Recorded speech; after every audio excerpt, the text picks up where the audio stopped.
The area of the world known as the Earth's lungs may be in huge trouble. A Brazilian government agency says Brazil has seen a record number of wildfires in the Amazon rainforest this year. The agency says as of Tuesday, it had counted more than 74,000 fires. That's an 84% increase over the same period last year. The fires are so big you can see them from space. Here's a picture from NASA taken last week.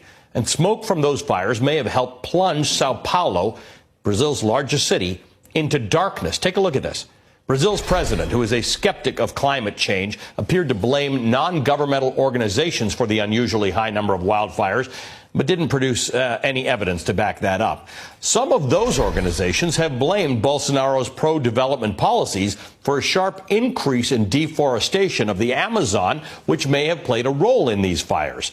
The Amazon rainforest is an area as big as the continental United States. It's home to more species than anywhere else on Earth. Joining me now to take a closer look at this is Michael Mann. He's a distinguished professor of atmospheric science at Penn State University and the author of The Madhouse Effect, How Climate Change Denial is Threatening Our Planet. Michael, this is a story that is tragedy and politics at the same time. Let's talk about the tragedy. Let's talk about the fact that fires of this magnitude would be dangerous anywhere for the carbon that they put into the air. But in this particular instance, the Amazon acts as a carbon sink. It takes in carbon and processes it. So it's sort of doubly as bad as this would be somewhere else.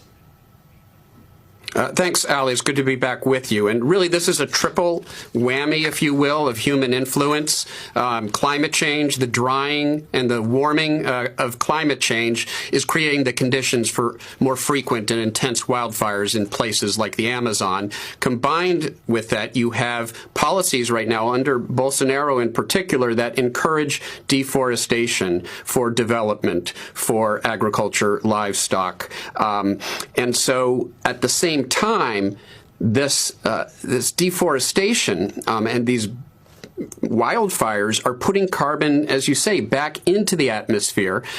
The Amazon is supposed to be a carbon sink. It's supposed to be helping us with climate change by taking carbon out of the atmosphere. And instead, we are turning it into a source, which means we're accelerating the buildup of these greenhouse gases in the atmosphere, worsening climate change as a result of that. All right. And this is, to some degree, look, some of it is dry areas. Some of it, they are saying that people are taking some of this land that's been illegally logged and they're clearing it with these fires. But the bottom line is there is an administration in Brazil, not dissimilar to an administration here in America, who does not take climate change particularly seriously. No, that's right. And we see the same sort of finger pointing, the same sort of projection, if you will, rather than accepting blame for policies that are encouraging this deforestation. He's pointing the finger at groups that are actually trying to help stop the deforestation and who oppose his policies. It's the same sort of projection, if you will, that we see by our president. What do we do about this? And I ask you this in the context of America and the Paris Accord, right? We've stepped back from having major influence. Germany and Norway both have some influence in Brazil, and they're threatening to withhold $60 million in funds for Brazil's forest for sustainability. And Bolsonaro has fought back at those two places and told them to reforest their own countries. Germany has responded by saying, we actually do. Germany's pretty good at this. But what role does the rest of the world have? What influence can we have?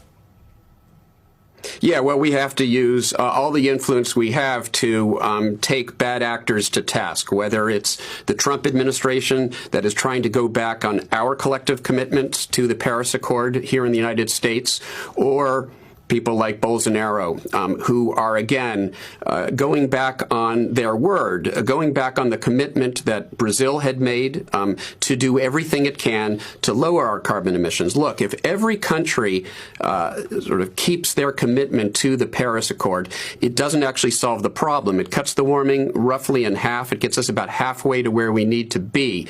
But we have to go beyond Paris. We're going to have to ratchet up those commitments, ratchet up our efforts to decarbonize our economy if we're going to prevent catastrophic warming of more than 2 degrees Celsius, nearly 4 degrees Fahrenheit. And the fact is that the U.S. and the Brazil are actually going in the wrong direction right now. That means we, those of us who live here, have to take them to task, and other countries have to take walking them to at quite task a as clip well. in the wrong direction, actually. And even if everybody did all the right things, as you and I discussed the other day, we probably wouldn't make that 2% threshold. We'd probably surpass it. Michael, thank you as always. Michael Mann is a distinguished professor of atmospheric science at Penn State University.